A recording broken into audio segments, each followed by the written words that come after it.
Hi hello दोस्तों।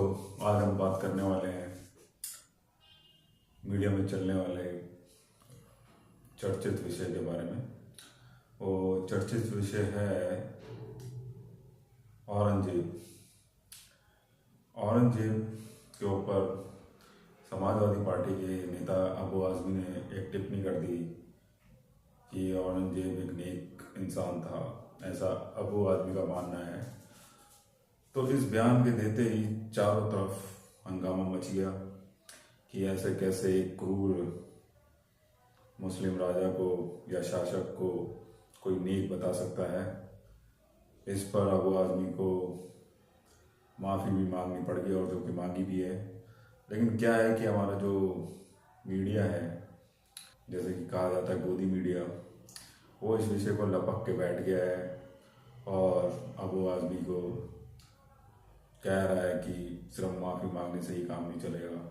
ऐसा कह कैसे दिया। तो दोस्तों, आज हम थोड़ी सी बात कर लेते हैं औरंगजेब के बारे में। औरंगजेब इसलिए एकदम से प्रकट हुआ क्योंकि हाल ही में एक बॉलीवुड फिल्म बनाई गई छावा करके, झावा या छावा जो भी नाम है, जो कि एक खास समुदाय से संबंधित है, जिसको हम क्षत्रिय समाज कहते हैं। इस मूवी में दिखाया गया है जो संभाजी राव करके हैं, उनको बड़ी प्रताड़ना दी गई थी इस मुगल शासक औरंगजेब के द्वारा, जो कि मूवी में भी दिखाया गया है। बड़ी निर्मम हत्या की गई थी, जिससे इस समाज में आक्रोश भी पैदा हुआ कि कैसे एक क्रूर राजा ने, क्रूर मुगल शासक ने एक हिंदू राजा का कत्ल कैसे कर दिया। तो हम इस पे इसलिए बात कर रहे हैं क्योंकि ये जो भी घटना थी या जो भी प्रसंग था वो 16वीं शताब्दी का बताया जाता है। तो आज 2021 चल रहा है, तो हम ये सोचते हैं कि आज ये मुद्दे क्यों उठाए जा रहे हैं। वैसे तो ये मुद्दा कश्मीर फाइल पे भी मूवी आई थी, उस पर भी उठाया गया था। वो फिल्म बनी थी, बहुत अच्छा बिजनेस किया था। तो उस मूवी में तो ये था कि कश्मीर में ब्राह्मणों के ऊपर काफ़ी ज़्यादतियाँ की गई थी, उन्हें कश्मीर से बेघर किया गया था, मतलब कश्मीर से भागने को मजबूर किया गया था, जो कि एक सत्य पर आधारित भी है या हो सकता है।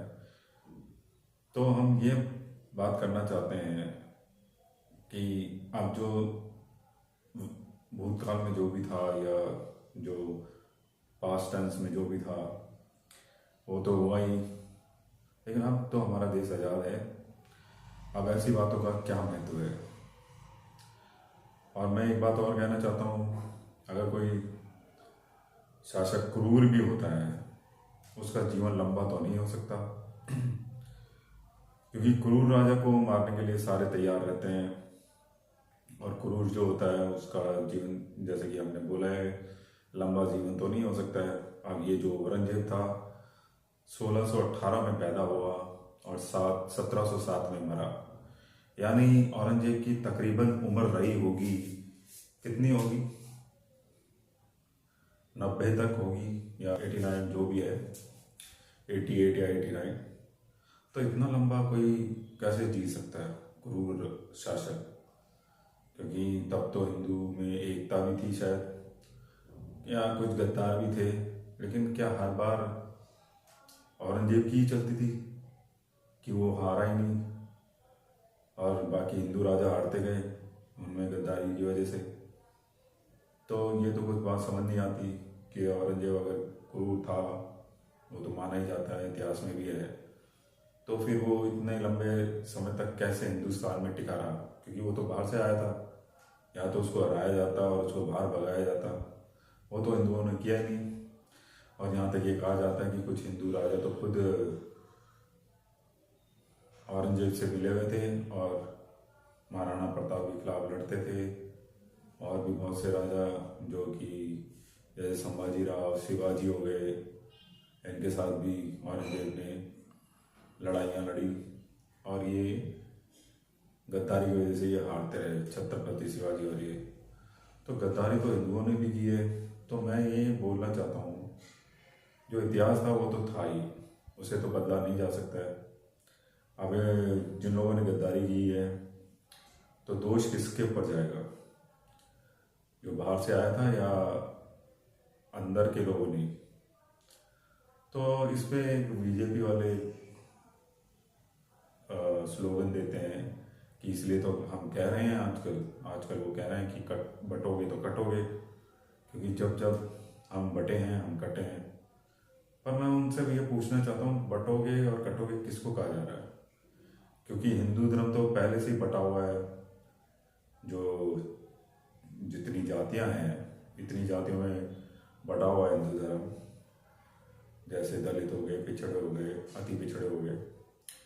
तो इन इन बीजेपी वालों को कहना है कि जो हिंदू एक है तो हमेशा बीजेपी की तरफ की बात करेगा, मतलब बीजेपी की विचारधारा से सहमत रहते हुए बात करेगा। लेकिन जो हिंदू बीजेपी की विचारधारा से मेल नहीं खाता और अपने अलग वक्तव्य देता है वो हिंदू विरोधी है।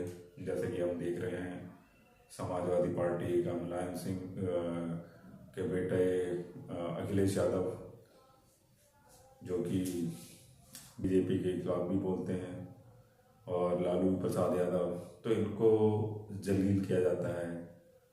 और जैसे अब कांग्रेस की तरफ से भी, कांग्रेस की तो विचारधारा सेक्युलर बताई जाती है, लेकिन अब कांग्रेस को मुसलमानों की पार्टी बता दिया गया है। तो कहने का मतलब है कि जब हिंदू धर्म जातियों में बटा हुआ है और वो जातियाँ कैसे हिंदू धर्म अपना सकती हैं, जो दलित जाति है, जो पिछड़ी जाति है, जिनको गुलाम समझा जाता है, तो क्या वो नहीं कहेंगे कि हम पर भी तो इन्होंने राज किया था?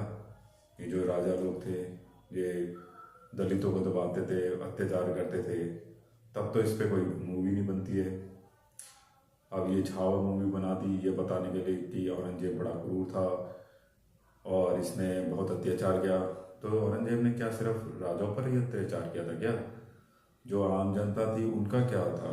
उनके ऊपर क्या औरंगजेब ने कभी अत्याचार किया? क्योंकि फिर तो सभी के ऊपर अत्याचार किया होता तो सभी आगे आते और बोलते हैं हाँ जी हमारे ऊपर भी अत्याचार हुआ था।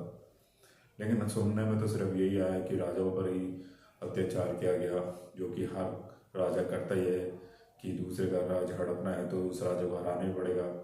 तो यही सोच लेके तो मुगल भी चल रहे थे कि राजाओं को हराओ, उनसे दोस्ती करो या उनको अपना गुलाम बना लो।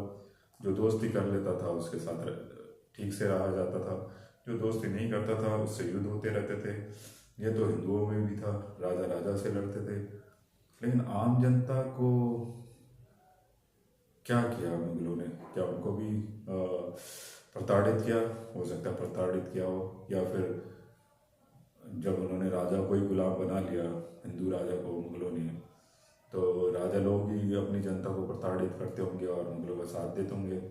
क्योंकि अगर मुगल प्रताड़ित करते, जो कि क्या भी हो सकता है, क्योंकि हिस्ट्री में तो ऐसा कहीं लिखा नहीं किस किस के ऊपर अत्याचार किया गया, सिर्फ राजाओं पर ही अत्याचार किया है मुगलों ने, ऐसा बताया जाता है। तो मैं ये कह रहा था कि आज के ज़माने में ऐसी फिल्मों का क्या अस्तित्व है? इससे सिर्फ कुछ जाति विशेष का ही हम ध्यान आकर्षित कर सकते हैं। जैसे कश्मीर फाइल से सिर्फ ब्राह्मणों में ही उत्तेजना आई होगी, हाँ मुसलमान खराब होते हैं, इससे सारी जाति तो एक साथ हो नहीं गई होगी। अब दलित क्यों कहेगा कि हाँ भाई ब्राह्मणों को ही तो निकाला है, और अब पिछड़ा क्यों कहेगा हाँ भाई ब्राह्मणों के साथ अत्याचार हुआ है, कुछ पिछड़े तो चलो साथ हो भी जाएंगे। अब ऐसे ही अब राजाओं के साथ हुआ है, ये छावा मूवी दिखाई गई है, इसमें सिर्फ क्षत्रिय वर्ग ही तो आक्रोशित होगा, बाकी तो कोई जाति का नहीं दिखता जो साथ देता हो।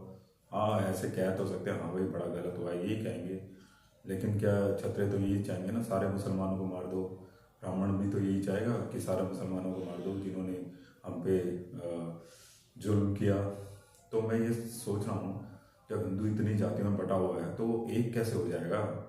जो दलित हैं वो तो यही कहेंगे ना हमारे ऊपर तो इन हिंदुओं ने ही अत्याचार किया, मुसलमानों का क्या, मुसलमानों ने भी किया हुआ, तो हम इनसे ज़्यादा तो 5000 साल से तो इन हिंदुओं ने, राजाओं ने ही हमारे ऊपर अत्याचार किया। तो फिर ये कैसे साथ देंगे? मेरे को ये बात समझ नहीं आती है कि हिंदू कैसे एक हो जाएगा। और जो जो जनसंख्या है हिंदुओं में, ब्राह्मणों, राजपूतों और ये क्षत्रियों या इनकी ज़्यादा तो है नहीं, ये महज 15 से 20 करोड़ ही होंगे। बाकी पिछड़े और दलित हैं। तो दलित जो पिछड़े हैं उनको जो हिंदू धर्म के खिलाफ जाता है, जैसे अखिलेश यादव हो गया या लालू प्रसाद यादव हो गया, इन सबको तो वैसे ही बदनाम कर दिया जाता है। तो फिर ये जो आरएसएस वाले हैं और बीजेपी वाले हैं, ये समझाए तो, ये बताए तो हिंदू कैसे एक होगा। मतलब जो हाँ में हाँ मिलाएगा, जो जाति में बंद कर रहेगा, क्या वही हिंदू कहलाएगा? या जो कोई थोड़ी अलग राय रख ले, कुछ और बोल दे, हिंदू मतलब ब्राह्मणों के खिलाफ भी बोल दे, बीजेपी के खिलाफ भी बोल दे, तो क्या वो हिंदू नहीं रहेगा? तो फिर ये कैसे चलेगा? इससे फिर तो वही अत्याचार शुरू हो जाएगा, वही जाति व्यवस्था आ जाएगी। तो जब ये लोग फिल्म बना सकते हैं, कश्मीर फाइल और क्या कहते हैं ये छावा जैसी मूवी बना सकते हैं, तो फिर तो दलित और पिछड़े भी बनाएंगे। वो भी कहेंगे हमारे ऊपर अत्याचार हुआ है, तो उनकी भी मूवी बनाई जाएगी फिर। या फिर ये समझा जाए क्योंकि अभी बीजेपी की सरकार है इसलिए अब ऐसी मूवी बन रही है, जिस दिन कांग्रेस की आ गई या गैर बीजेपी सरकार आ गई तब दूसरी तरह की मूवी बनेगी। तो फिर इससे अलग क्या कर रही है फिर बीजेपी? अगर ये काम कांग्रेस में होगा, मतलब कांग्रेस की आएगी, तो फिर मुसलमानों के फेवर वाली फिल्में बना करेंगी, और बीजेपी की आएगी तो हिंदुओं के फेवर में बनाएगी। इससे क्या समझा जाए, क्या निष्कर्ष निकाला जाए? सोचिए, आप ही सोचिए। बाकी तो सब चल ही रहा है, सब कुछ दिख ही रहा है। चलिए आगे मिलते हैं, आज के लिए इतना ही। आज हम औरंगजेब के बारे में बात कर रहे थे क्योंकि अभी वीडियो में औरंगजेब ही छाया हुआ है, जो सिर्फ 90 साल तक जिया। बताओ, एक क्रूर मुगल शासक 90 साल तक जिया और किसी हिंदू राजा ने उसको हराया ही नहीं। लोग ये कैसे हजम हो सकती है बात? क्योंकि कोई अपराधी होता है या पापी होता है, या तो उसको जेल में रख दिया जाता है, या उसे हरा दिया जाता है, या उसे पकड़ के मार दिया जाता है।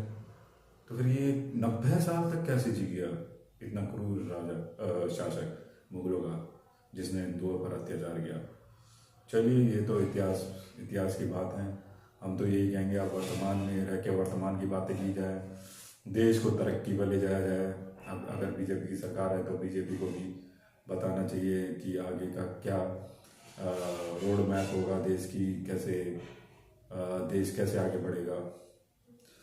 चलिए दोस्तों, अभी तो औरंगजेब ही चल रहा है, आगे मिलते हैं। आज के लिए इतना ही, बाय बाय, ओके, टाटा, बाय बाय, आज के लिए इतना ही।